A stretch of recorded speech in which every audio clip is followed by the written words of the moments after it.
कारवां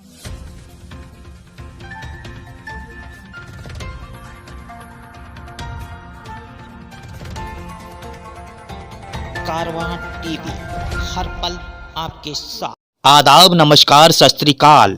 बनने आपकी आवाज, मैं आया हूँ रियाज। आज़ादी से अब तक अंबरपुर गांव में नहीं बना शमशान घाट। अंत्येष्टि करने के लिए दूसरों के खेतों में जाना पड़ता है लोगों को। उस पर भी कुछ लोग करते हैं ऐतराज। कहते हैं मरने के बाद हर इंसान अपने दुखों से दूर हो जाता है, लेकिन इस गांव के लोग इतने बदनसीब हैं कि मरने के बाद भी उनके अंत्येष्टि के लिए कोई शमशान घाट नहीं बनाया। 73 साल बीत जाने के बाद भी आज भी लोग दूसरों के खेतों में लोगों की अंत्येष्टि करने पर मजबूर हैं। कुछ लोग आपत्ति भी जताते हैं, कुछ लोग मना भी करते हैं कि हमारे खेतों में अंत्येष्टि नहीं होगी। ऐसे में दुनिया छोड़ने वाले की आत्मा भी मन ही मन में कोसती होगी कि हे भगवान, हमें कौन से गांव में पैदा कर दिया और कौन से गुनाह की सजा हमें मिल रही है जो मरने के बाद भी हमें सुकून नहीं है। यहाँ दोस्तों, हम बात कर रहे हैं जिला बरेली के नवाबगंज तहसील के ब्लॉक भतपुरा के अंबरपुर गांव की, जहां पर लोग आज भी खुद को कोसते नजर आते हैं। कोसने की मेन वजह और नाराजगी यहाँ के जनप्रतिनिधियों से है, क्योंकि यहाँ के जनप्रतिनिधि इस गांव से वोट तो ले जाते हैं, लेकिन इस गांव में सबसे बड़ा एक काम आजादी से अब तक नहीं हुआ, जो बहुत ही दुर्भाग्यपूर्ण है। और ये जनप्रतिनिधियों के लिए एक सवाल भी खड़ा करता है। इस गांव में आजादी से अब तक कोई शमशान घाट नहीं बना है। लोगों का ये भी कहना है कि जगह तो बहुत है, लेकिन कुछ लोगों द्वारा जमीन पर कब्जा कर लिया गया है, जिससे शमशान घाट नहीं बन पाया। और दूसरों के खेतों में लोग मृतक को अंत्येष्टि देने जाते हैं। कोई किसान अंत्येष्टि कराने को राजी हो जाता है तो कोई उस पर भी आपत्ति जताता है। ऐसे में अंबरपुर गांव के लोगों में खासी नाराजगी देखी है। एक रोज जब इस गांव में पैनी नजर सामाजिक संस्था की एक मीटिंग हुई तो लोगों ने अपने मन की बात संस्था की अध्यक्षा एडवोकेट सुनीता गंगवार से कही और अपना दर्द खुलकर संस्था की अध्यक्षा एडवोकेट गंगवार को बताया। जब उन्होंने ग्रामीणों की ये बात सुनी तो वह उनकी बातों को सुनकर दंग रह गईं और उनकी आंखों से आंसू छलक पड़े। आजादी से अब तक इस गांव के लोग मरने के बाद भी सही ढंग से सुकून नहीं पा रहे हैं। ये बहुत ही दुर्भाग्यपूर्ण बात है। ओमकार सिंह, कौन सा गाँव है? यही है अमरपुर। कौन सा ब्लॉक लगता है? भतपुरा। अच्छा, ये बताइए, अभी कुछ देर पहले यहाँ पर चर्चा चल रही थी, यहाँ पर शमशान घाट की कोई इंतजाम नहीं है। शमशान घाट का हाँ, कोई इंतजाम नहीं है।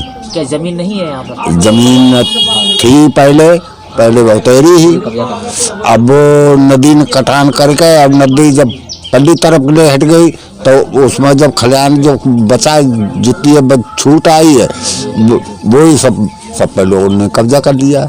कौन कौन लोग? गांव के ही लोग हैं? गांव के भी हैं। अच्छा, तो अभी कोई मौत हो जाती है तो कहाँ लेके जाते? वो नदी के किनारे बोले या तो कहूँ पर हिसाब से देखा तंगे तब अपने घूमे पर अपने, मतलब स्थानीय कोई जगह नहीं है? हाँ, स्थानीय जगह कोई नहीं है, कोई नहीं है। तो ये बताइए, शासन प्रशासन से हमारे चैनल के माध्यम से हम क्या अनुरोध करेंगे, क्या कहेंगे? बाबा बन जाए तो अच्छा है। अच्छा है क्योंकि हमारे गांव को और सब लोगों के लिए उसमें आराम भी है। हाँ, जब दिन होता है वो तब भी वहीं जाते हैं, तो कहीं जब खेत बुए बाएंगे तो बैठने तक की जगह नहीं है। हाँ, तो कितने सालों से ये समस्या का सामना करना पड़ रहा है? जो तो बहुत टाइम हो चुका है। फिर भी हम छोटे से तब से समझ लो परेशानी है। हाँ। क्या नाम है बाबा आपका? जंगी सिंह जी, ये बताइए आपके गांव में क्या क्या समस्याएं हैं? समस्याएं जय है कि जगह बहुत टेढ़ी पड़ी, मगर सब लोगों ने कब्जा कर ली शमशान बमबारी की। अच्छा, तो अभी आप कैसे मतलब करते हैं? वो नदी के किनारे ले जाएगा और वैसे ही का कुछ कई जगह जहाँ आप देखी मुक्ति कर गई होती है कि तब बहुत बड़ी दिक्कत होती है। बरसात में? हाँ, बाढ़ हो जाती तो पानी तो दिक्कत है। तो फिर भाई ऊपर जहाँ आप देखी कर गई। बताइए बरसात में क्या होता है? बरसात में वो किनारे देखते हैं ऊपर खेत में, वो तो नीचे खलार है तो उसमें बाढ़ आ जाती है। सैलाब तो बैठन तक की जगह नहीं, तो उसमें पानी में क्या फूकू उनको दाखिलिया करें। तो ऊपर कहीं किसी के खेत में कोई एतराज बहुत से मानते हैं, बहुत से नहीं मानते, चलो हमारे कर दो, तो उस पर हर चलता है। क्या लग रहा है आजादी से अब तक शमशान घाट बना ही नहीं है? बना ही नहीं है। ठीक है। और उसका मुआयना कर लिया जाए। और हमारे यहाँ जो गरीब लोग हैं उनके लिए कोई विकास नहीं है, उनका कोई कमरा नहीं है, अब उनके रहने के लिए कोई झोपड़ी भी नहीं है, जिसके कमरा बनेगा साबित झोपड़ी भी नहीं है जिसमें अपने बच्चों को लेकर गुजारा करें। ऐसे ही अपने गुजारा करते। हाँ, अमरपुर।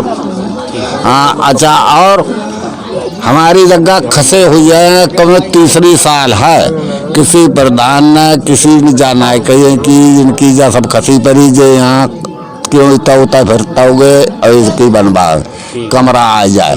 किसी लड़ुअन के लिए कोई रोजगार नहीं है, कोई चीज नहीं है, कोटा भी नहीं है और कोई चीज नहीं है। ठीक है वोट है बाबा, ठीक है, धन्यवाद। रड़ुओं का वोट चाहिए और ले लें रड़ुआ साहब। ठीक है बाबा। उसके बाद जब इस गांव में अध्यक्षा एडवोकेट सुनीता गंगवार ने दौरा किया तो बहुत से घरों में झोपड़ियां पाई गईं। एडवोकेट सुनीता गंगवार ने जब ग्रामीणों से बात की कि सरकार की तरफ से गरीबों के लिए फ्री आवास आते हैं तो वह आवास क्यों नहीं बने, मगर उन ग्रामीणों के पास इसका कोई जवाब नहीं था। बस यही कहते हैं कि साहब कोई हमारी नहीं सुनता, बस यही कहते हैं कि साहब कोई हमारी बात सुनता ही नहीं। जहां भी जाओ, जिससे भी बात करो, सिर्फ पैसे की बात करते हैं। अब हम इतना पैसा कहां से लेकर आएं और कहां से अपने ये फ्री वाले आवास बनवाएं। तब पैनी नजर सामाजिक संस्था की अध्यक्षा ने ग्रामीणों को आश्वासन दिया कि उनकी इन बड़ी परेशानियों को शासन व प्रशासन तक पहुंचाकर उन्हें न्याय दिलाने का काम करेंगे।